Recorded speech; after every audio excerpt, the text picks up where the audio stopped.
समझ गए होंगे कि इतना सारा किया है, लेकिन काम की 2 चीज़ें कंपैरेटिव याद हो गई कि एवरेज लीनियर काइनेटिक एनर्जी 3/2 केटी और अगर एवरेज टोटल काइनेटिक एनर्जी पूछे तो F/2 केटी, जिसको हम कई बार एवरेज काइनेटिक एनर्जी बोलते हैं। ठीक है? चलो इसी का एक क्वेश्चन ले रहा हूँ जिसमें लोग मूर्खता करते हैं, वो सुन लेना।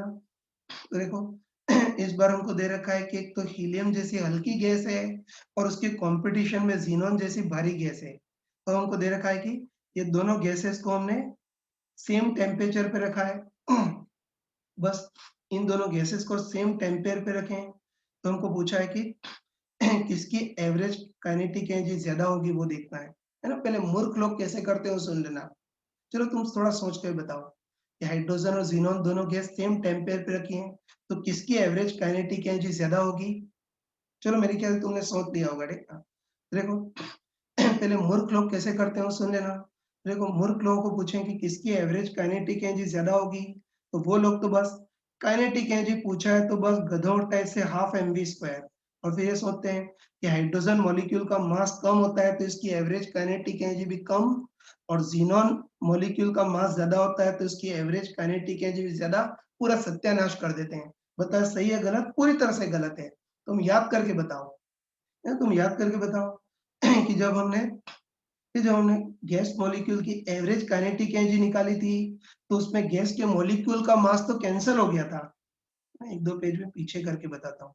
फ्लैशबैक में जाते हैं, तुम सोच के बताओ कि जब हमने एवरेज काइनेटिक एनर्जी को डिराइव किया था, तो स्मॉल एमओ से स्मॉल एमओ कैंसल हो गया था ना? मतलब हम बोल सकते हैं कि गैस मॉलिक्यूल की जो एवरेज काइनेटिक एनर्जी है ना, गैस मॉलिक्यूल की जो एवरेज काइनेटिक एनर्जी है, वो इस मॉलिक्यूल के मास पे तो डिपेंड करती नहीं है।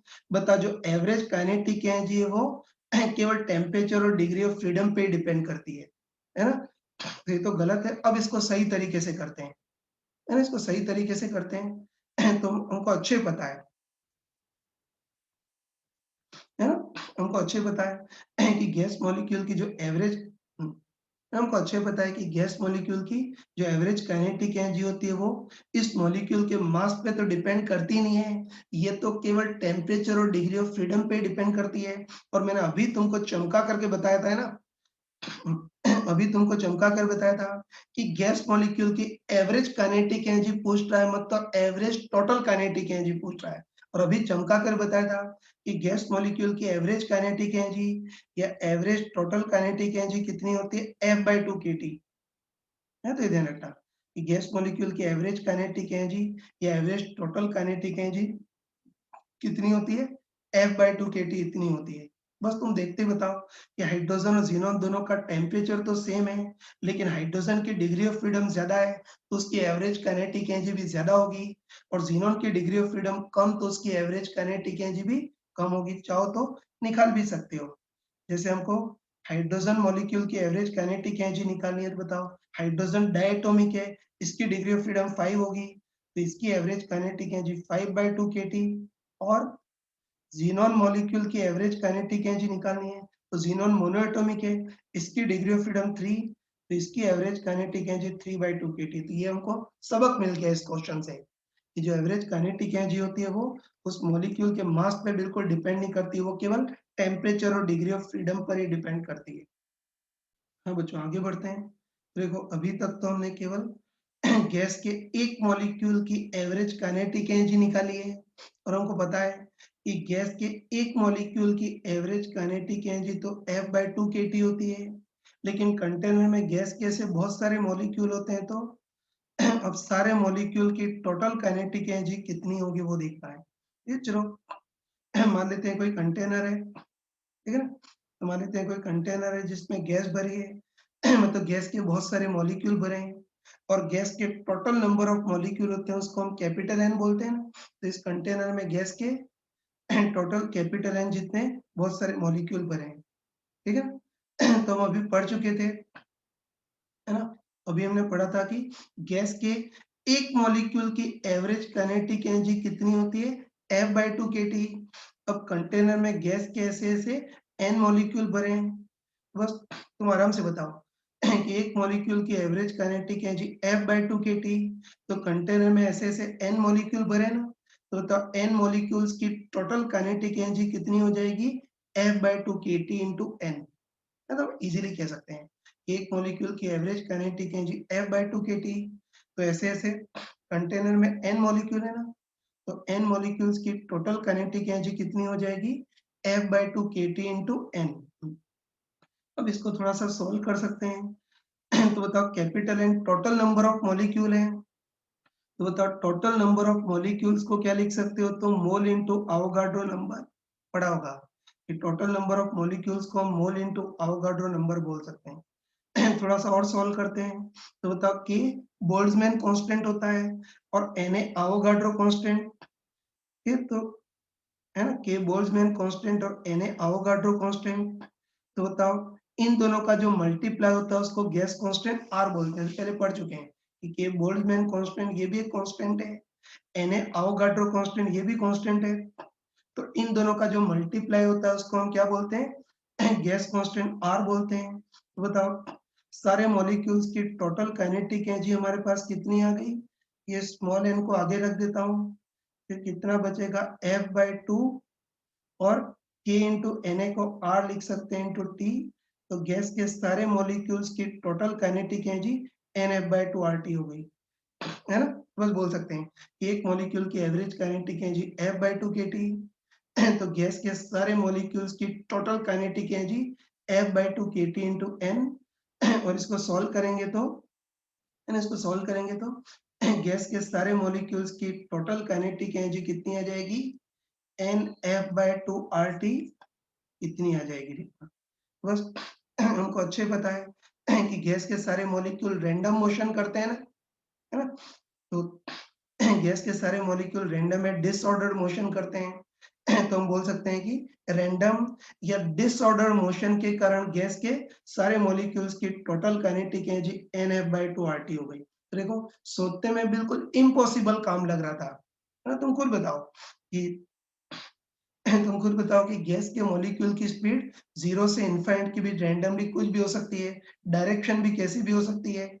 तो इन सारे मॉलिक्यूल की डिसऑर्डर्ड मोशन की जो टोटल काइनेटिक एनर्जी थी वो देखने में इम्पॉसिबल लग रहा था, लेकिन फिर भी हमने जुगाड़ लगा करके गैस के सारे मॉलिक्यूल की टोटल काइनेटिक एनर्जी निकाल ली।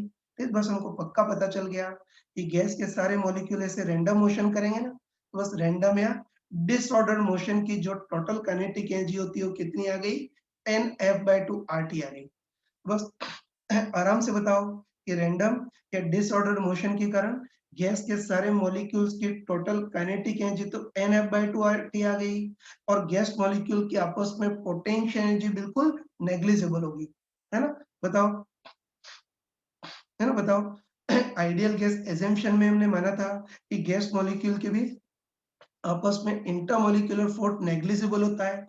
इंटरमॉलिक्यूलर फोर्स नेग्लिजिबल होगा तो इंटरमॉलिक्यूलर पोटेंशियल एनर्जी तो बिल्कुल नेग्लिजिबल होगी। तो तब गैस मॉलिक्यूल की जो टोटल एनर्जी है ना, टोटल एनर्जी के नाम पर केवल रैंडम मोशन की काइनेटिक एनर्जी होगी, मतलब NF/2 RT होगी। बाकी इंटरमॉलिक्यूलर पोटेंशियल एनर्जी तो 0 होगी। है, तो हम लिख सकते हैं कि रैंडम मोशन की टोटल काइनेटिक एनर्जी तो इतनी आ गई और इंटरमॉलिक्यूलर पोटेंशियल एनर्जी बिल्कुल 0 है। बस, है ना? तो बस हम कंफर्म बोल सकते हैं, कि हम कंफर्म बोल सकते हैं कि टोटल एनर्जी के नाम पर, है ना, गैस की टोटल एनर्जी के नाम पर केवल रैंडम मोशन की काइनेटिक एनर्जी होगी, मतलब NF/2 RT होगी। बाकी इंटरमॉलिक्यूलर पोटेंशियल एनर्जी तो बिल्कुल 0 है। और बस गैस मॉलिक्यूल की जो टोटल एनर्जी होती है या जो रैंडम मोशन की जो काइनेटिक एनर्जी होती है उसी को हम क्या बोलते हैं? आइडियल गैस की इंटरनल एनर्जी बोलते हैं। इसको हिंदी में आंतरिक ऊर्जा बोलते हैं। बस बोल सकते हैं कि रैंडम मोशन की काइनेटिक एनर्जी कोई इंटर एनर्जी बोलेंगे तो वो कितनी हो जाएगी? NF/2 RT इतनी हो जाएगी, है ना? तो ये बोल सकते हैं कि रैंडम मोशन की काइनेटिक एनर्जी इतनी है और इंटरमॉलिक्यूलर पोटेंशियल एनर्जी बिल्कुल 0 है। बस गैस मॉलिक्यूल की टोटल एनर्जी के नाम पर केवल रैंडम मोशन की काइनेटिक एनर्जी होगी और वो NF/2 RT होगी। और गैस मॉलिक्यूल की जो टोटल एनर्जी होती है या रैंडम मोशन की जो सारी काइनेटिक एनर्जी होती है उसको इंटरनल एनर्जी बोलते हैं। तो NF/2 RT होती है, ठीक है? तो ध्यान रखना कि अभी तो हमने, है ना, ध्यान रखना कि अभी तो हमने गधों टाइप से पूरा डिराइव किया है, लेकिन आगे डिराइव करने का टाइम नहीं है ना? ध्यान रखना कि आगे डिराइव करने की जरूरत नहीं, आगे इसको रिजल्ट की फॉर्म में याद रखना, तो काइनेटिक थ्योरी ऑफ गैसेस का, है ना, काइनेटिक थ्योरी ऑफ गैसेस का हमने सबसे इम्पोर्टेंट रिजल्ट बना लिया, है ना, कंफर्म बोल सकते हैं। ये हम कंफर्म बोल सकते हैं कि जो गैस मॉलिक्यूल है वो बिल्कुल रैंडम मोशन करते हैं, मतलब डिसऑर्डर्ड मोशन करते हैं। और बताओ है ना, गैस के सारे मॉलिक्यूल्स की रैंडम या डिसऑर्डर मोशन की जो काइनेटिक एनर्जी होगी उसी को आइडियल गैस की इंटरनल एनर्जी बोलेंगे, जिसको यू से रिप्रेजेंट करते हैं। तो रैंडम मोशन की काइनेटिक एनर्जी NF/2RT है, तो आइडियल गैस की इंटरनल एनर्जी भी NF/2RT होगी, ठीक है। तो ये सबसे इंपॉर्टेंट रिजल्ट हमने बना लिया, है ना, कि आइडियल गैस की इंटर एनर्जी या रैंडम मोशन की काइनेटिक एनर्जी NF/2RT होगी। अब तुम बताओ कि इसमें n भी कांस्टेंट है, F/2R भी कांस्टेंट है, तो इससे हम कंफर्म बोल सकते हैं कि आइडियल गैस की इंटर एनर्जी केवल टेम्परेचर पे डिपेंड करती है ना, बाकी सब कांस्टेंट है ना, तो हम कंफर्म बोल सकते हैं कि कि आइडियल गैस की जो इंटर एनर्जी है वो केवल टेम्परेचर पे डिपेंड करती है ना। ये ऐसे याद रखना कि आइडियल गैस की जो इंटरनल एनर्जी है उसके अंदर टेम्परेचर ही छुपा होता है। तो देखो, इंटर एनर्जी तो सुनने में खतरनाक टर्म लगती है ना? इंटर एनर्जी देखने में खतरनाक टर्म लगती है, लेकिन अब हम इंटर एनर्जी से डरते नहीं है ना? अब हमको अच्छे पता है कि इंटरनल एनर्जी के अंदर सिंपली टेम्परेचर ही छुपा होता है। तो ध्यान रखना कि कभी भी हमको इंटर एनर्जी पूछिए मत तो समझ जाना कि इनडायरेक्टली टेम्पेयर पूछा है, या इंटरनल एनर्जी दे रखी है मत तो इनडायरेक्टली टेम्पेयर दे रखा है। तो मैं बोलूंगा इंटरनल एनर्जी, लेकिन तुमको सुनाई क्या देना चाहिए, टेम्परेचर। और इंटर एनर्जी टेम्पेयर की प्रोपोर्शन होता है, और इंटर एनर्जी कंप्लीटली कितनी होती है, NF/2RT होती है। मतलब केल्विन टेम्परेचर डबल कर दे तो इंटर एनर्जी भी डबल, और केल्विन टेम्परेचर आधा कर दे तो इंटरनल एनर्जी भी आधी हो जाएगी, है ना? तो बस मैं इस पेज पे लिख देता हूँ, है, तो इसके रिजल्ट को एक बार अलग से देख लेते हैं ताकि आगे कचरा नहीं देखना पड़े। ये तो मान लेते हैं कोई कंटेनर है उसमें आइडियल गैस भरी है, तो हमको पता है ना, हमको पता है कि गैस मॉलिक्यूल रुके हुए नहीं रहते, गैस मॉलिक्यूल ऐसे रैंडम मोशन करते हैं, ठीक है? और हमको अच्छे पता है कि गैस के गैस के सारे मॉलिक्यूल्स की रैंडम मोशन के कारण जो काइनेटिक एनर्जी होती है उसको इंटर एनर्जी बोलते हैं, और हमको पता है कि इंटर एनर्जी का बेस्ट फॉर्मूला NF/2RT होता है, मतलब इंटर एनर्जी केवल टेम्परेचर पर डिपेंड करती है, ठीक है।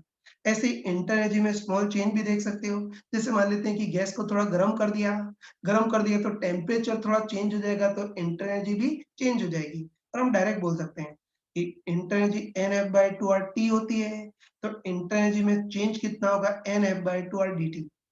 चलो आगे बढ़ रहा हूँ, तो ध्यान रखना तुम कि इंटर एनर्जी का सबसे बेस्ट फॉर्मूला तो NF/2RT होता है। थोड़ा सा ध्यान रखना तुम कि आइडियल गैस की इंटर एनर्जी का बेस्ट फॉर्मूला तो NF/2RT होता है। ये बात अलग है कि आगे, है ना, थर्मोडायनेमिक्स में आगे जा करके हम इस F/2R को CV लिखने वाले हैं, है ना? वो आगे पढ़ेंगे, तो ध्यान रखना। ये अभी तो नहीं, लेकिन 1-2 लेक्चर के बाद ये जो F/2R है इसको शॉर्ट फॉर्म में CV बोलेंगे, तो इंटर एनर्जी को NCVT भी लिख सकते हैं, लेकिन अभी इंटर एनर्जी का सबसे बेस्ट फॉर्मूला तो NF/2RT है ना? चलो आगे बढ़ते हैं।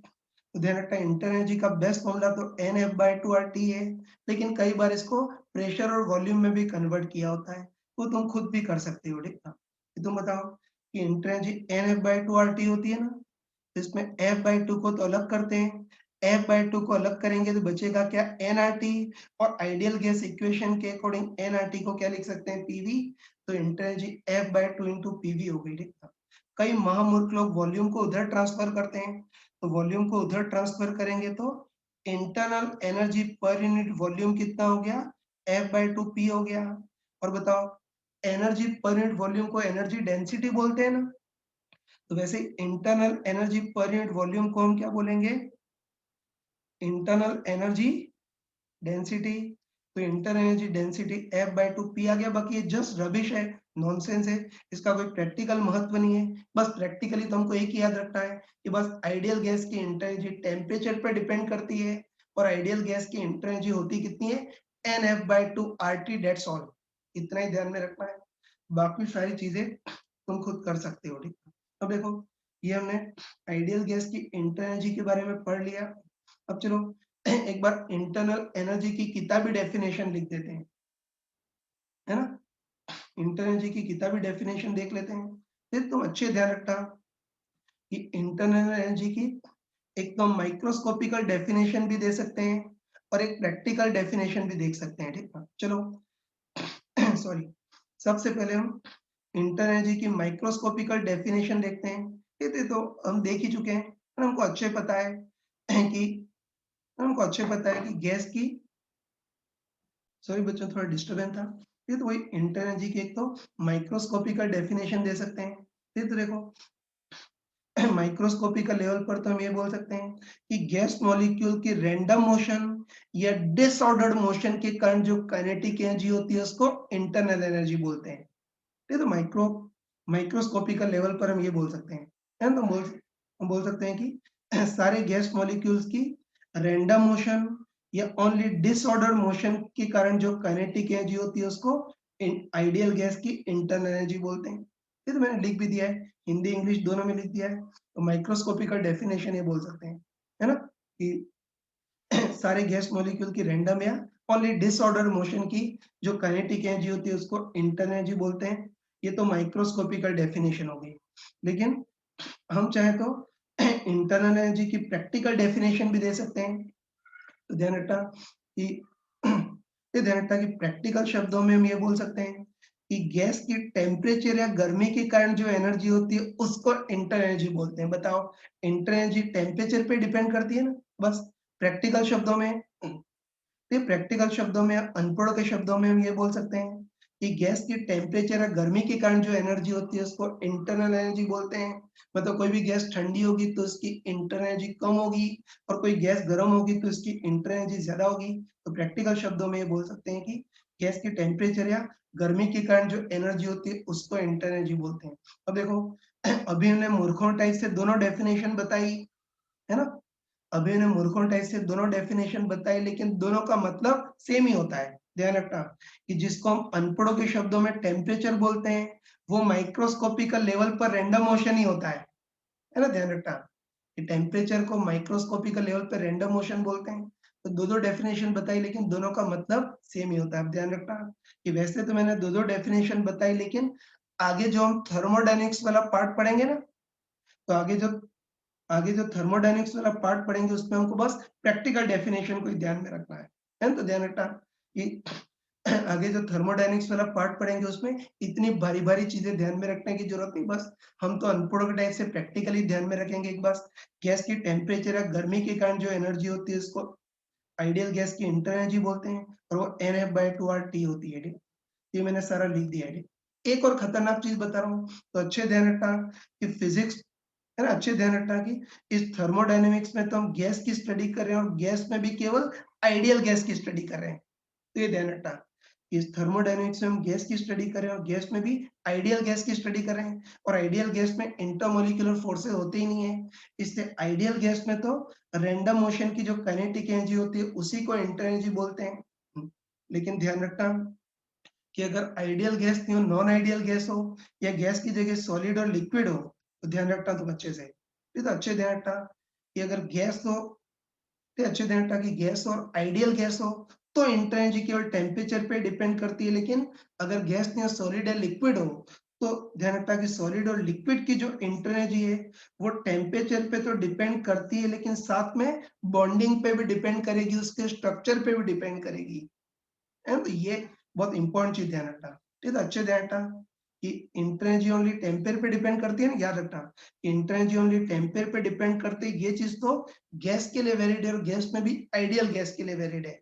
बाकी गैस की जगह सॉलिड और लिक्विड हो तो फिर इंटर एनर्जी टेम्परेचर पे भी डिपेंड करेगी, इसकी बॉन्डिंग पे भी डिपेंड करेगी और उसके क्रिस्टल स्ट्रक्चर पे भी डिपेंड करेगी, ठीक है? तो एक बहुत कॉमन क्वेश्चन आता है कि 0 डिग्री आइस को मेल्ट करके 0 डिग्री वाटर में कन्वर्ट कर रहे हैं, तो इसकी इंटर एनर्जी चेंज करेगी या नहीं करेगी? तो करेगी, ठीक है? ये तो ध्यान रखना, ये आइडियल गैस नहीं है, सॉलिड और लिक्विड है और सॉलिड और लिक्विड की जो इंटर एनर्जी और टेम्परेचर पे भी डिपेंड करती है और साथ में इंटरनल बॉन्डिंग या स्ट्रक्चर पे भी डिपेंड करती है। तुम बताओ कि 0 डिग्री आइस मेल्ट होकर के 0 डिग्री वाटर में कन्वर्ट हो रही है, तो इसमें टेम्परेचर तो चेंज नहीं हो रहा है लेकिन इसका इंटरनल स्ट्रक्चर चेंज हो गया है। बताओ, पहले आइस था मतलब उसमें सॉलिड बॉन्ड्स होंगे और बाद में वाटर में कन्वर्ट हो गया हो तो हाइड्रोजन बॉन्ड होंगे इसमें। बस टेम्परेचर वही है लेकिन इंटरनल स्ट्रक्चर चेंज हो गया है तो इंटर एनर्जी भी चेंज होगी। ये तो ये याद रखना है इंपॉर्टेंट चीज, इंटर एनर्जी ओनली टेम्परेचर पे डिपेंड करती है, चीज गैस के लिए वैलिड है, और गैस में भी केवल आइडियल गैस के लिए वैलिड है। सॉलिड और लिक्विड की इंटर एनर्जी टेम्परेचर के साथ साथ इंटरनल स्ट्रक्चर बॉन्डिंग उस पर भी डिपेंड करती है। हाँ बच्चों देखो, अब इसमें कैलकुलेशन के क्वेश्चन करने के पहले एक बार कुछ एनसीईआरटी के कुछ लॉजिकल क्वेश्चन कर लेते हैं। ये तो एनसीईआरटी की एग्जाम्पलर प्रॉब्लम में क्वेश्चन दे रखा है। इसमें हमको पूछा है कि किसी आइडियल गैस की इंटरनल एनर्जी इनमें से कौन सी होती है वो देखते हैं। ये तो इसमें ए ऑप्शन में दे रखा है कि, है ना, आइडियल गैस की इंटरनल एनर्जी इनमें से कौन सी होगी वो देखना है। तो ए ऑप्शन में दे रखा है कि internal energy kinetic energy of gas molecule only due to ordered motion मतलब केवल ऑर्डर्ड मोशन या व्यवस्थित गति के कारण काइनेटिक एनर्जी। बी ऑप्शन में दे रखा है कि kinetic energy of gas molecule only due to disordered motion. C option में दे रखा है कि kinetic energy of gas molecule due to ordered as well as disordered motion. और डी ऑप्शन में दे रखा है कि energy in transit. Energy in transit का मतलब वो एनर्जी जो नेचुरली हॉट ऑब्जेक्ट से कोल्ड ऑब्जेक्ट की ओर फ्लो होती है। बस आइडियल गैस की इंटरनल एनर्जी इनमें से कौन सी होती है वो देखना है। बस इसका करेक्ट आंसर होगा बी। तो मैंने तुमको क्लियरली बताया था, मैंने बिल्कुल चमका कर बताया था कि गैस के सारे मॉलिक्यूल्स की डिसऑर्डर्ड या रैंडम मोशन के कारण जो काइनेटिक एनर्जी होती है उसी को इंटरनल एनर्जी बोलते हैं। तो ये ध्यान रखना, क्लियरली बताया था कि ठीक है ना, सारे गैस, सारे गैस मॉलिक्यूल की केवल डिसऑर्डर्ड या रैंडम मोशन के कारण जो काइनेटिक एनर्जी होती है उसी को इंटरनल एनर्जी बोलते हैं। बाकी ऑर्डर्ड या व्यवस्थित मोशन के कारण जो काइनेटिक एनर्जी होगी उसको इंटरनल एनर्जी नहीं बोलेंगे, उसको तो मैकेनिकल एनर्जी बोलेंगे, है ना। तो देखो इसको और ज्यादा क्लियर समझने के लिए एक नॉर्मल सा एग्जांपल ले रहा हूँ, देख लेना। जैसे कोई कंटेनर है उसमें गैस भरी है, और चलो मान लेते हैं कि जितनी भी गैस भरी है उसका टोटल मास m है। अब देखो इस पूरे पूरे कंटेनर को v की कांस्टेंट वेलोसिटी से आगे की ओर ले आ रहे हैं। ठीक, तुम खुद बताओ कि इस बार गैस के दो टाइप के मोशन होंगे। एक तो पूरे पूरे कंटेनर को v वेलोसिटी से आगे की ओर ले आ रहे हैं, तो ये गैस भी v वेलोसिटी से आगे जाएगी, इसको ऑर्डर्ड मोशन बोलेंगे। और दूसरा कंटेनर के रिस्पेक्ट में गैस के मॉलिक्यूल ऐसे डिसऑर्डर्ड मोशन भी करेंगे। फिर बस हमको देखना है कि गैस के सारे मॉलिक्यूल्स की टोटल, ये सारे गैस मॉलिक्यूल्स की टोटल काइनेटिक एनर्जी कितनी होगी वो देखना है। तो हम सिंपल शब्दों में बोल सकते हैं, है ना, सिंपल शब्दों में बोल सकते हैं कि गैस मॉलिक्यूल की काइनेटिक एनर्जी दो टाइप की होगी, है ना। एक तो बताओ, ये पूरा पूरा सिस्टम v वेलोसिटी से आगे बढ़ रहा है ना भाई, ये पूरे पूरा सिस्टम v वेलोसिटी से आगे बढ़ रहा है, तो इस आगे बढ़ने के कारण तो kinetic energy half M V square होगी। और दूसरा कंटेनर के रिस्पेक्ट में गैस मॉलिक्यूल रैंडम मोशन भी करेंगे, और हमको पता है कि रैंडम मोशन के कारण जो काइनेटिक एनर्जी होती है उसको इंटरनल एनर्जी बोलते हैं NF/2RT। बस पक्का बोल सकते हैं, है ना, कि अभी तक तो हमने जितने भी क्वेश्चन किए थे, है ना, अभी तक जितने भी क्वेश्चन किए थे उसमें कंटेनर रुका होता था। तो कंटेनर रुका होता था तब तो गैस मॉलिक्यूल के पास केवल रैंडम मोशन की काइनेटिक एनर्जी NF/2RT होती थी। लेकिन इस बार कंटेनर को भी मूव करा लेना, तो इस बार गैस मॉलिक्यूल की दो टाइप की काइनेटिक एनर्जी होगी। एक तो पूरा सिस्टम v वेलोसिटी से आगे बढ़ रहा है, तो इस आगे बढ़ने के कारण kinetic energy half M V square. और दूसरा कंटेनर के रिस्पेक्ट में गैस मॉलिक्यूल रैंडम मोशन कर रहे हैं, तो रैंडम मोशन की काइनेटिक एनर्जी जो होती है वो इंटर एनर्जी होती है, वो NF/2RT होगी। तो बस गैस मॉलिक्यूल की टोटल काइनेटिक एनर्जी इन दोनों का एडिशन होगा। तो ये जो हाफ एम वी स्क्वायर वाली जो काइनेटिक एनर्जी है उसको एनसीईआरटी के लैंग्वेज में क्या बोलते हैं, kinetic energy of gas molecule due to ordered motion, है ना, हिंदी में व्यवस्थित गति के कारण काइनेटिक एनर्जी। और NF/2RT जो है उसको क्या बोलते हैं, डिसऑर्डर मोशन के कारण काइनेटिक एनर्जी। तो ये ध्यान रखना, इसकी टोटल काइनेटिक एनर्जी इतनी होगी। उसमें ये जो काइनेटिक एनर्जी होती है उसको क्या बोलते हैं, ऑर्डर मोशन के कारण काइनेटिक एनर्जी। और ये NF/2RT होती है उसको डिसऑर्डर्ड या रैंडम मोशन की काइनेटिक एनर्जी बोलते हैं। है ना?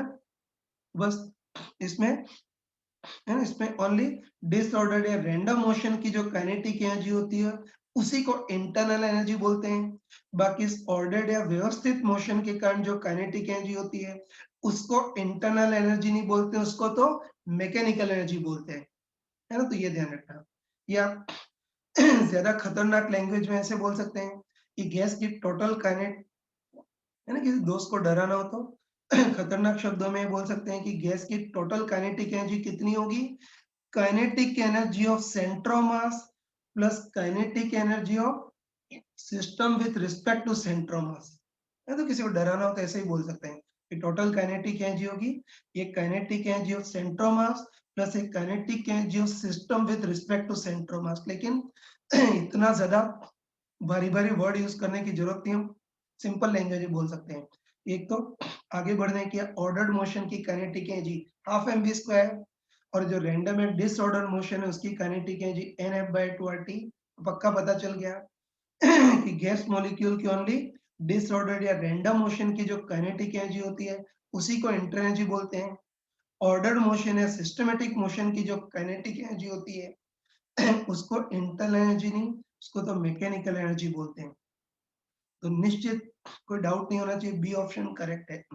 अब देखो इसमें एनसीईआरटी में अगला क्वेश्चन पूछा है कि आइडियल गैस की इंटर एनर्जी तो तुमने डिफाइन कर ली कि ओनली डिसऑर्डर मोशन की जो काइनेटिक एनर्जी होती है उसी को इंटर एनर्जी बोलते हैं। लेकिन इसमें अगला क्वेश्चन पूछा है कि हीट क्या है इनमें से।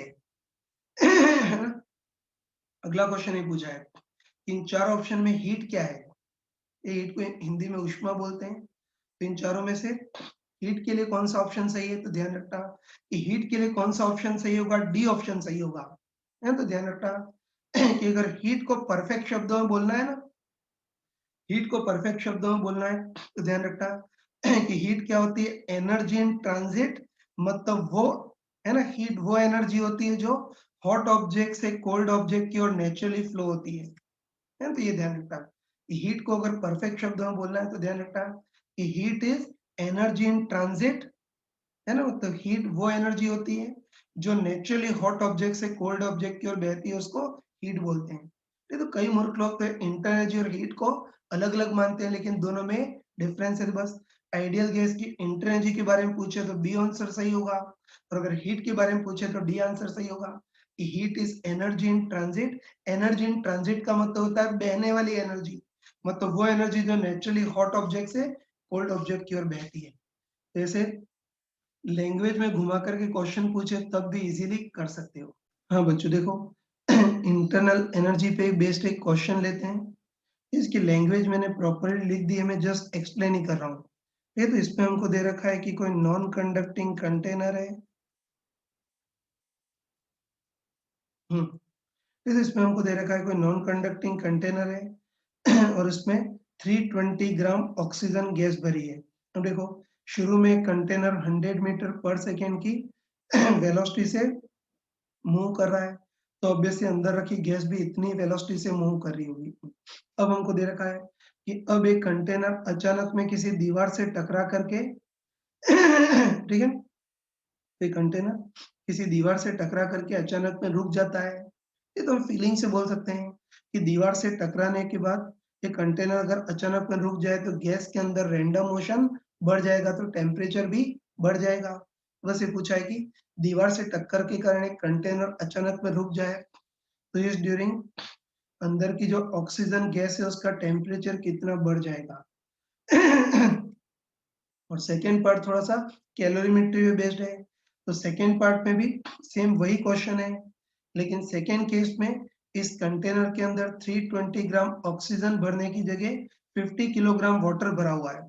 बस इसमें भी कंटेनर अचानक में टकराने के बाद रुक जाए तो वाटर का टेम्परेचर कितना बढ़ जाएगा वो देखना है। चलो पहले इसका जो फर्स्ट पार्ट है वही करते हैं, स्टार्ट करते हैं, ठीक है? तो हमको दे रखा है कि नॉन कंडक्टिंग कंटेनर है ना, मतलब थोड़ी सी भी हीट एंटर भी नहीं कर सकती और निकल भी नहीं सकती। अब इसके अंदर 320 ग्राम ऑक्सीजन भरी है। पहले इसके नंबर ऑफ मोल्स देख लेते हैं। तो नंबर ऑफ मोल कितना होगा, वेट अपॉन मोलर वेट।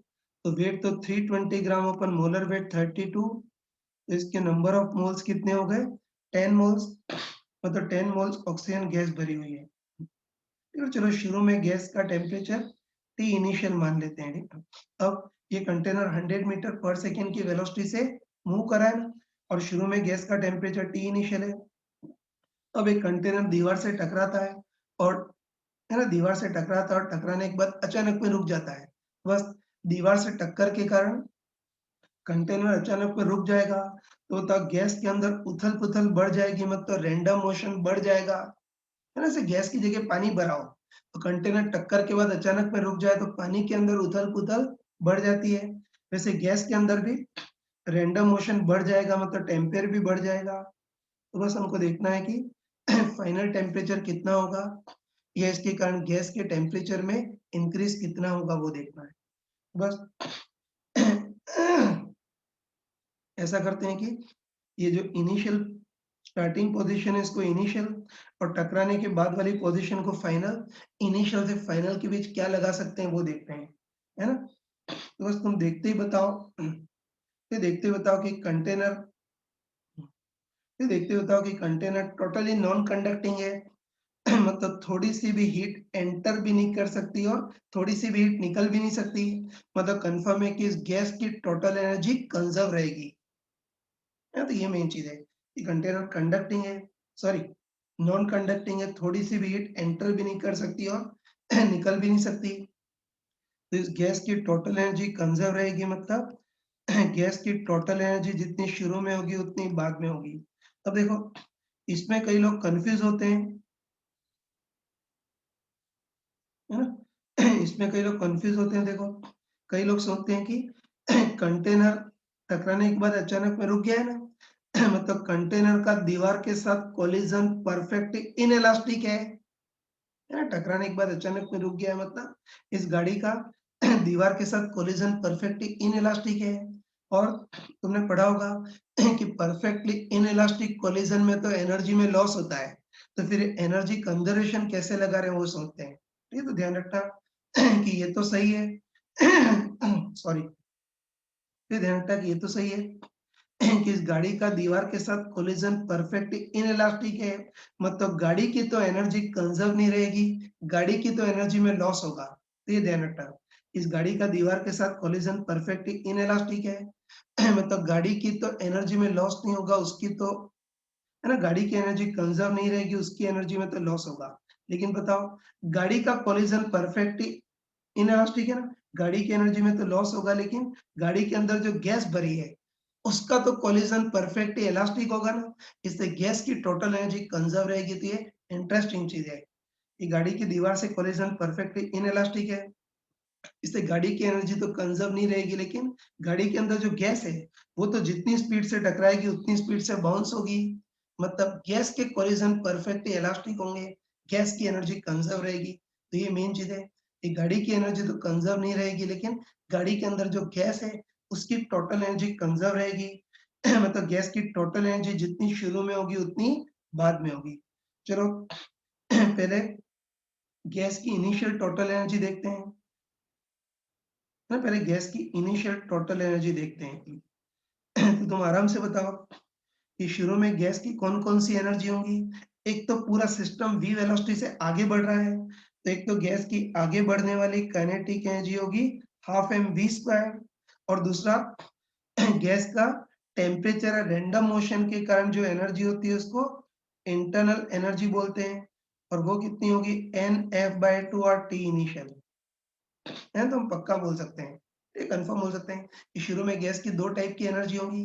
एक तो पूरा सिस्टम आगे बढ़ रहा है, तो आगे बढ़ने के कारण इसकी kinetic energy half M V square, और दूसरा टेम्परेचर के कारण या रैंडम मोशन के कारण इसकी जो काइनेटिक एनर्जी होती है उसको इंटरनल एनर्जी बोलते हैं एन एफ बाय 2 और टी इनिशियल। तो शुरू में दोनों एनर्जी होगी, इसमें हाफ एम वी स्क्वायर है उसको है ना, जो हाफ एम वी स्क्वायर उसको ऑर्डर्ड मोशन की काइनेटिक एनर्जी बोलते हैं, और एन एफ बाय 2 और टी इसको डिसऑर्डर्ड मोशन की काइनेटिक एनर्जी मतलब इंटरनल एनर्जी बोलते हैं। तो इनिशियल एनर्जी इतनी होगी कि आगे बढ़ने के कारण ऑर्डर्ड मोशन की kinetic energy half M V square, और गर्मी के कारण या डिसऑर्डर मोशन की काइनेटिक एनर्जी है इंटरनल एनर्जी NF/2 और T initial equal to gas की फाइनल टोटल एनर्जी। तो फाइनली गाड़ी टकराने के बाद अचानक में रुक गई है ना, आगे बढ़ना बंद कर दिया, इससे आगे बढ़ने की या ऑर्डर मोशन की काइनेटिक एनर्जी बिल्कुल जीरो हो जाएगी। और रैंडम मोशन है डिसऑर्डर मोशन की काइनेटिक एनर्जी या इंटर एनर्जी NF/2 और T फाइनल ये होगी। सॉल्व कर सकते हैं ना, ये T इनिशियल की टर्म को उधर ट्रांसफर कर लेना, उधर ट्रांसफर करोगे तो LHS में क्या बचेगा हाफ एम वी स्क्वायर और RHS में क्या बचेगा NF/2 और T final minus T initial, T final minus T initial को डेल्टा T है ना। तो LHS में तो बचेगा half M V square equal to RHS में क्या बचेगा NF/2 और T final minus T initial को डेल्टा T बोल सकते हैं। तो इससे डेल्टा T निकाल सकते हो ना, चलो वैल्यू रख देना सबकी। ठीक है, सबकी वैल्यू रख देना। तो होता हाफ एम, तो इसमें एम किलोग्राम में रखना पड़ेगा क्योंकि सबकी यूनिट स्टैंडर्ड में, तो एम किलोग्राम में रखना पड़ेगा। तो गैस का मास 320 ग्राम है किलोग्राम में, 0.32 किलोग्राम इंटू वी, तो इसकी वेलोसिटी 100 का square equal to N, number of mole कितने 10, एफ डिग्री ऑफ फ्रीडम, तो बताओ ऑक्सीजन डायटोमिक है तो उसकी degree of freedom 5/2 R, R की वैल्यू स्टैंडर्ड यूनिट में 8.4 इंटू डेल्टा टी। इसको सॉल्व कर लेना, इसको सॉल्व करोगे तो डेल्टा टी तुम्हारे पास आएगा 160/21, या इसका डिवाइड करोगे तो 7.6 केल्विन। बस इस गैस की टेम्परेचर में इंक्रीज कितना होगा 7.6 केल्विन ये होगा। और ये भी तुमको पता होगा कि टेम्परेचर डिग्री सेंटीग्रेड और केल्विन में डिफरेंट होता है, लेकिन चेंज इन टेम्परेचर तो डिग्री सेंटीग्रेड में भी उतना ही होगा और केल्विन में भी उतना ही होगा। तो चेंज इन टेम्परेचर केल्विन में 7.6 केल्विन है, तो डिग्री सेंटीग्रेड में भी 7.6 डिग्री सेंटीग्रेड। टेम्परेचर दोनों में अलग होता है, लेकिन टेम्परेचर चेंज तो डिग्री सेंटीग्रेड में भी उतना ही और केल्विन में भी उतना ही। अब देखो अभी तो इस क्वेश्चन को मूर्खों टाइप से हमने डिटेल में किया है, लेकिन कोई है ना किताबी तरीके से किया है। लेकिन कोई स्मार्ट पर्सन हो तो इसको बिल्कुल एक लाइन में कर सकता है।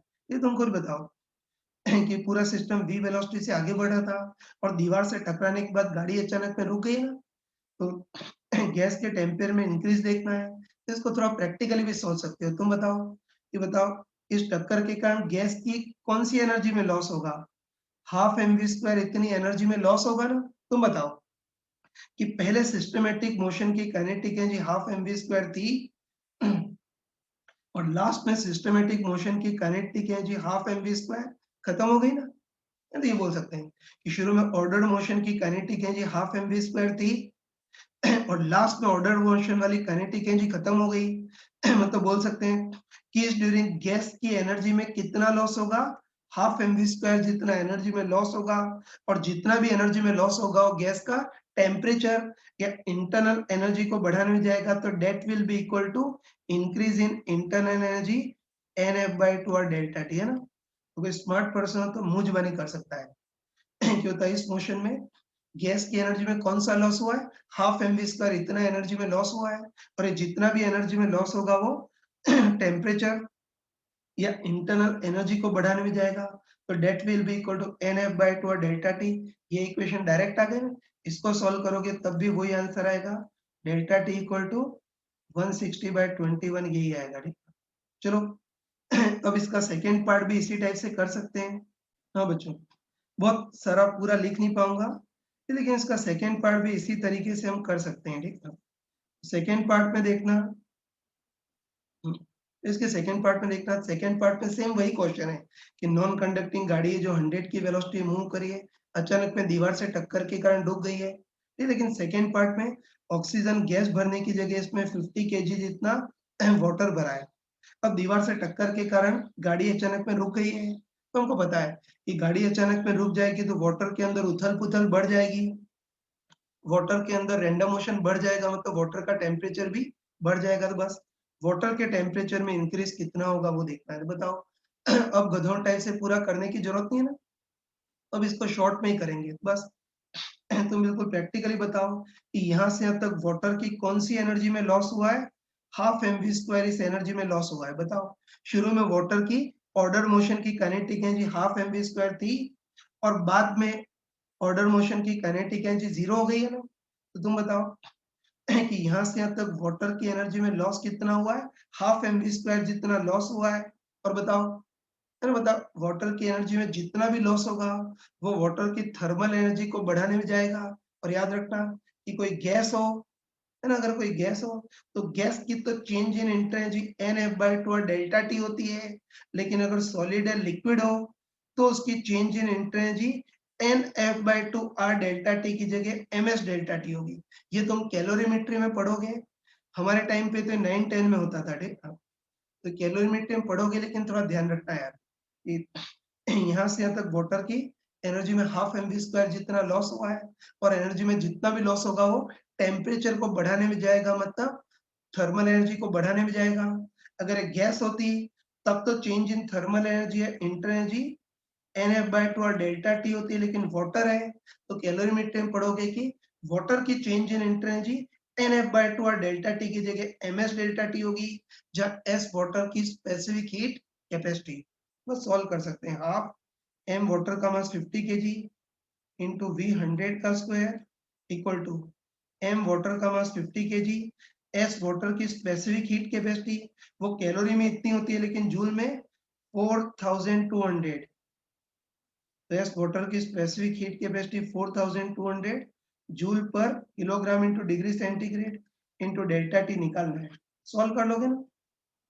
तो इसको सॉल्व करोगे तो इस बार चेंज इन टेम्परेचर तुम्हारे पास 50/42 आएगा, मतलब 25/21।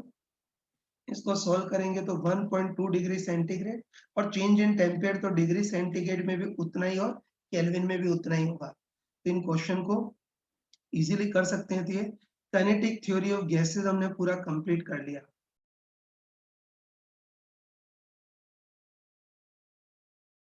गुड मॉर्निंग बच्चों।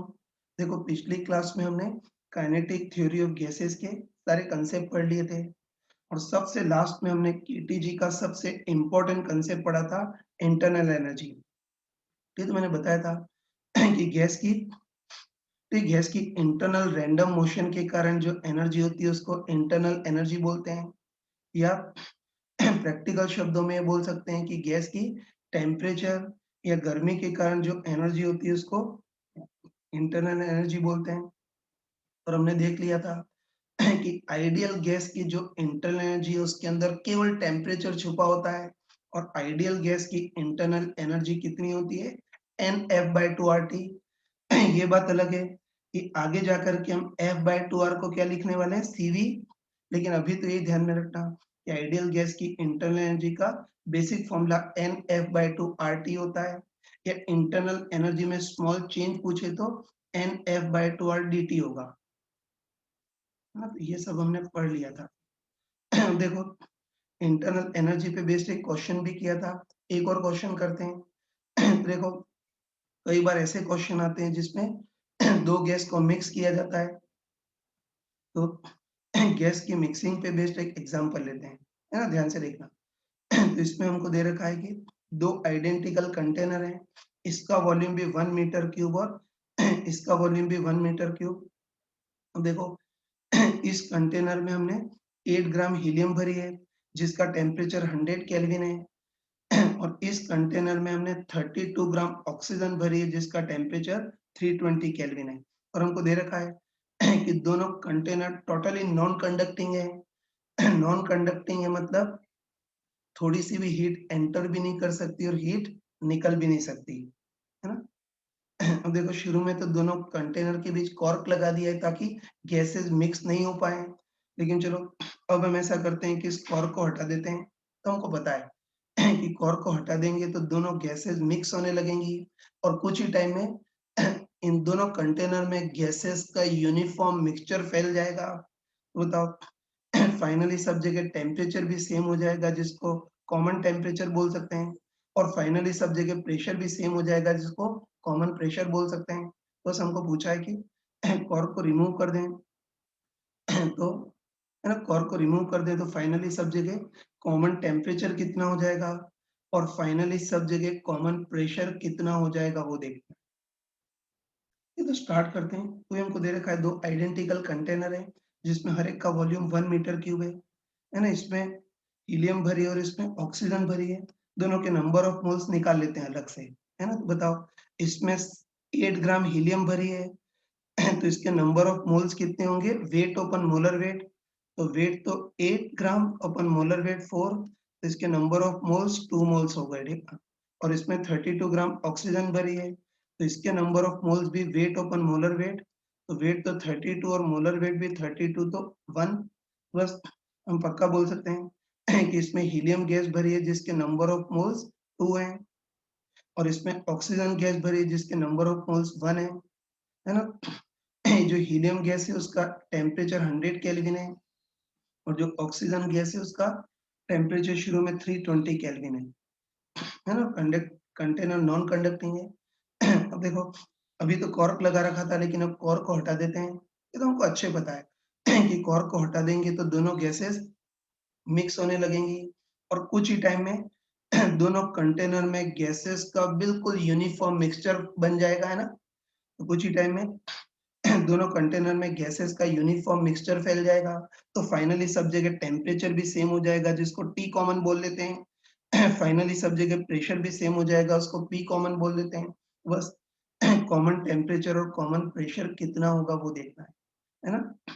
तो देखो, ढंग से देखो तो तुम, है ना, हम क्लियरली बोल सकते हैं कि इसमें एक्चुअली टी कॉमन और पी कॉमन 2 वेरिएबल हैं। 2 वेरिएबल हैं तो हमको 2 इक्वेशन चाहिए। अब कहाँ से आएगी वो देखते हैं। तो तुम अच्छे ध्यान रखना कि कभी भी ऐसे गैसेस को मिक्स करने का क्वेश्चन हो तो उसमें 2 इक्वेशन बिल्कुल सेट होती हैं। एक तो मोल कंजर्वेशन और दूसरा इंटरनल एनर्जी कंजर्वेशन। तो तुम खुद बताओ कि इस बार गैस बिल्कुल लीक नहीं हो रही है ना? बस एक कंटेनर से दूसरे कंटेनर में जा रही है, बाकी इन कंटेनर से बाहर लीक नहीं हो रही है। बस तुम बताओ कि इस बार गैस थोड़ी-सी भी लीक भी नहीं हो रही है, गैस भरी भी नहीं जा रही है, और हीलियम और ऑक्सीजन के बीच तो कोई केमिकल रिएक्शन भी पॉसिबल नहीं है। बोल सकते हैं कि गैस लीक भी नहीं हो रही है, भरी भी नहीं जा रही है, और ऑक्सीजन और हीलियम के बीच कोई केमिकल रिएक्शन भी पॉसिबल नहीं है। मतलब कन्फर्म है कि नंबर ऑफ मोल्स कंज़र्व रहेंगे। और दूसरा बताओ कि कंटेनर टोटली नॉन कंडक्टिंग है, मतलब थोड़ी-सी भी हीट एंटर भी नहीं कर सकती और हीट निकल भी नहीं सकती। बस इन गैसेस की टोटल थर्मल एनर्जी या टोटल इंटरनल एनर्जी भी कंज़र्व रहेगी। तो बस ध्यान रखना कि ऐसे क्वेश्चन में 2 इक्वेशन सेट होती हैं। गैस लीक नहीं हो रही है इससे मोल कंजर्वेशन, और कंटेनर नॉन कंडक्टिंग है इससे थर्मल या इंटरनल एनर्जी कंजर्वेशन। तो ध्यान रखना कि इंटरनल एनर्जी कंजर्वेशन से तो हम कॉमन टेम्परेचर निकालेंगे, और मोल कंजर्वेशन से हम कॉमन प्रेशर निकालेंगे। ये स्टार्ट करते हैं। तो पहला इंटरनल एनर्जी कंजर्वेशन लगाते हैं, है ना? हमको अच्छे पता है कि कंटेनर टोटली नॉन कंडक्टिंग है, थोड़ी सी भी हीट एंटर भी नहीं कर सकती और निकल भी नहीं सकती, इसलिए इस सिस्टम की टोटल थर्मल एनर्जी या टोटल इंटरनल एनर्जी कंजर्व रहेगी। बस इस पूरे सिस्टम के लिए U total initial equal to U total final, है ना? बस इंटरनल एनर्जी कंजर्वेशन लगा देंगे, मतलब पूरे सिस्टम के लिए U total initial equal to U total final. चलो, पहले इनिशियल इंटरनल एनर्जी देखनी है। मैं वेरिएबल में ही रख रहा हूँ, ठीक है ना? तो पहले इनिशियल इंटरनल एनर्जी देखनी है, तो बताओ इस कंटेनर में, है ना, इस कंटेनर में T1 टेम्परेचर पर हीलियम गैस भरी है, तो इसकी इंटरनल एनर्जी कितनी होगी? NF/2RT। बस इसकी इंटरनल एनर्जी को हम क्या लिख देते हैं? N1 F1/2, क्या होगा? ये तो इसमें हीलियम है, इसकी इंटरनल एनर्जी NF/2RT ना, तो N1 F1/2R T1। और बताओ, इस कंटेनर में T2 टेम्परेचर पर ऑक्सीजन गैस भरी है, तो इसकी इंटरनल एनर्जी भी NF/2RT, तो N की जगह N2, F की जगह F2/2R T2, ठीक, इक्वल टू, अब फाइनल इंटरनल एनर्जी बताओ। फाइनली दोनों गैसेस यूनिफॉर्मली मिक्स हो गई हैं, मतलब फाइनली सबका टेम्परेचर सेम हो गया है, तो बताओ फाइनली दोनों की इंटरनल एनर्जी एक साथ निकाल सकते हैं क्या? नहीं निकाल सकते हैं। ध्यान रखना कि फाइनली सबका टेम्परेचर तो सेम हो गया लेकिन डिग्री ऑफ फ्रीडम तो अभी भी अलग-अलग है। हीलियम की डिग्री ऑफ फ्रीडम 3 और ऑक्सीजन की 5 ना, ध्यान रखना कि फाइनली सब जगह टेम्परेचर तो सेम हो गया लेकिन हीलियम और ऑक्सीजन की डिग्री ऑफ फ्रीडम तो अलग-अलग होगी ना। इसलिए फाइनल इंटरनल एनर्जी के लिए हमको क्या करना पड़ेगा? ठीक है कि इस मिक्सचर में से भी हीलियम की इंटरनल एनर्जी अलग निकालेंगे और इस मिक्सचर में ऑक्सीजन की इंटरनल एनर्जी अलग निकालेंगे। है तो ध्यान रखना कि फाइनल इंटरनल एनर्जी के लिए ये करेंगे। इस मिक्सचर में से भी हीलियम की इंटरनल एनर्जी अलग और ऑक्सीजन की इंटरनल एनर्जी अलग। तो चलो फाइनली सबसे पहले मिक्सचर में हीलियम की इंटरनल एनर्जी देखते हैं। बस तुम बताओ कि शुरू में हीलियम के N1 मोल थे तो बाद में भी हीलियम के N1 मोल ही रहेंगे। बताओ, भले ही हीलियम पूरा मिक्स हो जाएगा लेकिन उसके मोल्स तो उतने ही रहेंगे ना। बस फाइनली मिक्सचर में से हीलियम की इंटरनल एनर्जी NF/2 RT, तो N की जगह N1 क्योंकि फाइनली भी हीलियम के मोल्स N1 ही रहेंगे। भले ही बिखर जाएगा, मिक्स हो जाएगा लेकिन इसके मोल तो N1 ही रहेंगे। F की जगह F1/2 R, T की जगह T कॉमन और इस मिक्सचर में से भी अ, ऑक्सीजन की इंटरनल एनर्जी अलग निकालेंगे। तो बताओ, शुरू में ऑक्सीजन के मोल्स N2 थे तो बाद में भी N2 ही रहेंगे।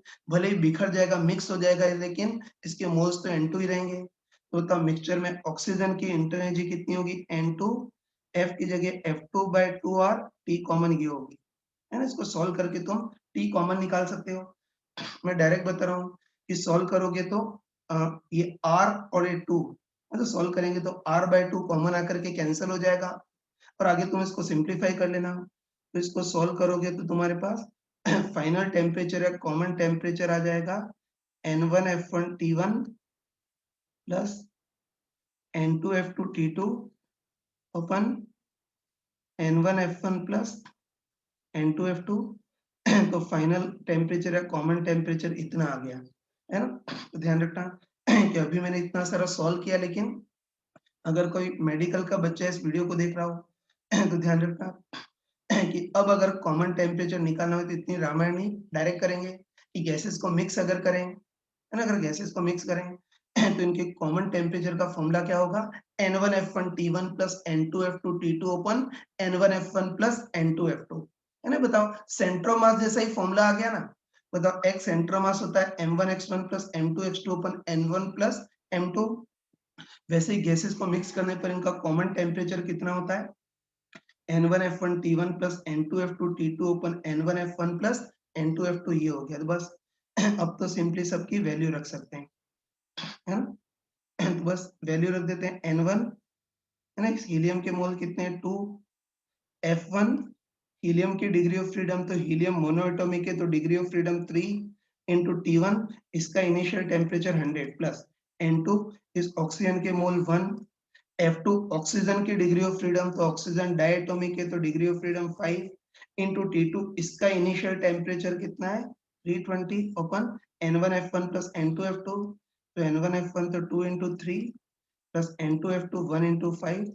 इसको सॉल्व कर लेना है तो सॉल्व करोगे तो ऊपर तो 2200 आएगा, अपन नीचे कितना आएगा? 11। इसको सॉल्व करेंगे तो कॉमन टेम्परेचर तुम्हारे पास 200 केल्विन ये आएगा।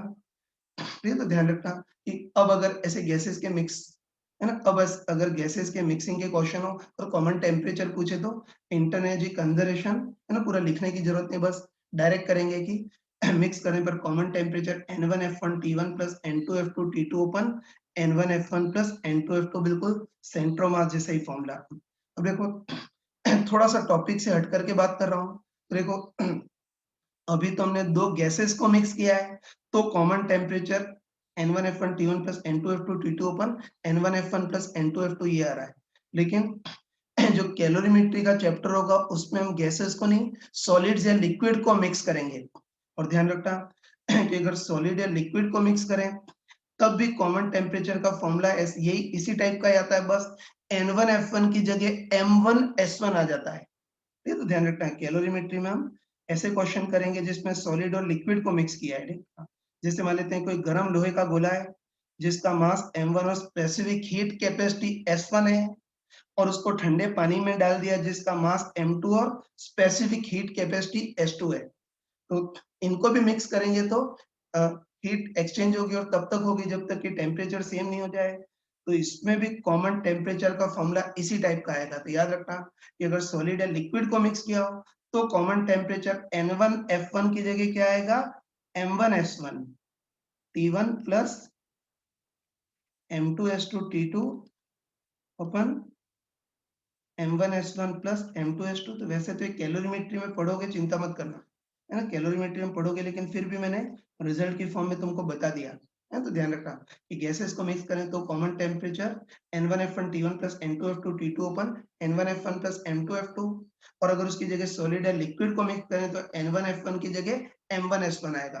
तो तब सॉलिड या लिक्विड को मिक्स करें तब common temperature M1S1 T1 plus M2S2 T2 अपन M1S1 प्लस M2S2। तो कैलोरीमेट्री में डिटेल में पढ़ेंगे, लेकिन अभी मैंने बता दिया। हाँ बच्चों, आगे बढ़ते हैं। ठीक है, तो ध्यान रखना कि इंटरनल एनर्जी कंजर्वेशन से तो हमने इसका कॉमन टेम्परेचर निकाल लिया। ठीक है, तो इंटरनल एनर्जी कंजर्वेशन से इस पूरे मिक्सचर का फाइनल या कॉमन टेम्परेचर तो 200 केल्विन आ गया। अब हमको कॉमन प्रेशर निकालना है। ये तो मैंने क्लियरली बताया था कि कॉमन टेम्परेचर तो इंटरनल एनर्जी कंजर्वेशन से या इस फॉर्मूले से निकालते हैं, और अगर कॉमन प्रेशर पूछे तो उसके लिए मोल कंजर्वेशन लगाएंगे। तो हमको अच्छे पता है कि इस बार कंटेनर से थोड़ी सी भी गैस लीक भी नहीं हो रही है, गैस भरी भी नहीं जा रही है, और हीलियम और ऑक्सीजन के बीच कोई केमिकल रिएक्शन भी नहीं हो सकती है। इसलिए इस बार नंबर ऑफ मोल्स भी कंजर्व रहेंगे। बस कॉमन प्रेशर के लिए मोल कंजर्वेशन लगाएंगे, मतलब पूरे सिस्टम, है ना, पूरे सिस्टम का N total initial equal to N total final, मतलब पूरे सिस्टम में जितने मोल्स शुरू में होंगे उतने ही मोल्स बाद में होंगे ना। इस पूरे सिस्टम में N total initial equal to N total final.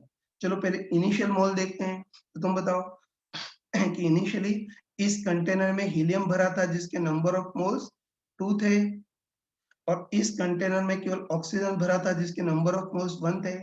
तो एन टोटल इनिशियल तो 2 प्लस 1 मतलब 3 equal to N total final. देखो फाइनली गैसेस बिल्कुल यूनिफॉर्मली मिक्स हो गई हैं। मतलब फाइनली सब जगह टेम्परेचर भी सेम हो गया और प्रेशर भी सेम हो गया है। तो वैसे तो फाइनल मोल एक साथ निकाल सकते हैं, है ना। तुम बताओ कि पीवी इक्वल टू एनआरटी, तो एन इक्वल टू कितना होगा, पीवी ओपन आरटी। तो ध्यान रखना कि फाइनली गैसेस यूनिफॉर्मली मिक्स हो गई हैं, सब जगह टेम्परेचर भी सेम हो गया और प्रेशर भी सेम हो गया है। तो वैसे तो फाइनली, है ना, वैसे तो फाइनली पूरे सिस्टम में मोल एक साथ निकाल सकते हैं। P common V total open RT common ऐसे डायरेक्ट निकाल सकते हैं, लेकिन इतनी बुद्धि नहीं हो तो मूर्खों टाइप से इस कंटेनर में मोल्स अलग निकालो और इसमें अलग निकालो, ऐसा भी कर सकते हैं। तो चलो फाइनली इस कंटेनर में मोल्स कितने होंगे, पीवी ओपन आरटी। तो पी की जगह पी कॉमन, वी इस कंटेनर का वॉल्यूम V1 ओपन आर, और टी की जगह टी कॉमन, और फाइनली इस कंटेनर में नंबर ऑफ मोल्स कितने होंगे, वो भी पीवी ओपन आरटी। तो पी की जगह पी कॉमन, वी की जगह इस कंटेनर का वॉल्यूम V2 ओपन आर, और टी की जगह टी कॉमन, है ना। लेकिन ये थोड़ी सी मूर्खता की, है ना, ध्यान रखना, अब मूर्खता नहीं करेंगे, है ना। तो तुम खुद बताओ कि फाइनली फाइनली दोनों कंटेनर में गैस का यूनिफॉर्म मिक्सचर बन गया है ना। तो फाइनली सब जगह टेम्परेचर भी सेम हो गया और प्रेशर भी सेम हो गया है। तो फाइनली इस पूरे सिस्टम में नंबर ऑफ मोल एक साथ निकाल सकते थे। तो फाइनली इस पूरे सिस्टम में नंबर ऑफ मोल डायरेक्ट क्या लिख सकते थे, पी कॉमन वी टोटल ओपन आर टी कॉमन। तो आगे अगर आए तो फाइनली मोल हम डायरेक्ट निकालेंगे, कितना होगा, पीवी ओपन आर टी ना। तो पी की जगह पी कॉमन, वी की जगह V total V1 plus V2 अपन आर टी कॉमन डायरेक्ट लगा सकते हैं ना। तो बस मोल कंजर्वेशन ये बन गया कि पूरे सिस्टम पर initial mole equal to final mole. Initially इसमें हीलियम है जिसके नंबर ऑफ मोल 2 और इसके 1। तो बताओ इनिशियली टोटल मोल 2 प्लस 1 मतलब 3 इक्वल टू फाइनल मोल। तो फाइनली दोनों कंटेनर में गैसेस का यूनिफॉर्म मिक्सचर फैल गया है, तो फाइनली दोनों में मोल्स एक साथ निकाल सकते हैं। तो फाइनली पूरे सिस्टम में टोटल मोल्स कितने होंगे, P कॉमन V टोटल मतलब V1 plus V2 open RT common value रखते हैं। तो बता इनिशियली तो मोल 2 प्लस 1 मतलब 3 equal to finally moles P common निकालना है, V total V1 plus V2। तो V1 भी 1 मीटर क्यूब और V2 भी 1 मीटर क्यूब। तो V टोटल कितना हो गया, 2 मीटर क्यूब अपन R। तो R की वैल्यू अप्रोक्सीमेटली 8.4 हमको दी होगी, और T कॉमन इनका कॉमन टेम्परेचर कितना है, 200 केल्विन। तो इसको सॉल्व करके तुम P कॉमन निकाल सकते हो, है ना। बताओ सॉल्व करेंगे तो क्या 2 से 2 कैंसल हो गया ना? है ना? सॉल्व करेंगे तो 2 से इसको कैंसल करेंगे तो 100, तो इसको सॉल्व करेंगे तो P कॉमन तुम्हारे पास कितना आ जाएगा? ये 840 इंटू 3, है ना? मल्टीप्लाई करोगे तो P कॉमन तुम्हारे पास 2520 पास्कल ये आ गया। तो ध्यान रखना अभी मैंने इतना सारा एनालिसिस किया, लेकिन आगे डायरेक्ट करेंगे कि कभी ऐसे गैसेस के मिक्सिंग के क्वेश्चन हो, बस कॉमन टेम्परेचर के लिए तो इंट्राएनर्जी कंजर्वेशन लगा सकते हो, या फिर ज़्यादा चालाक हो तो सेंट्रोमास के टाइप का फॉर्मूला लगा सकते हो, तो इससे कॉमन टेम्परेचर आ जाएगा, और कॉमन प्रेशर के लिए मोल कंजर्वेशन लगा देना।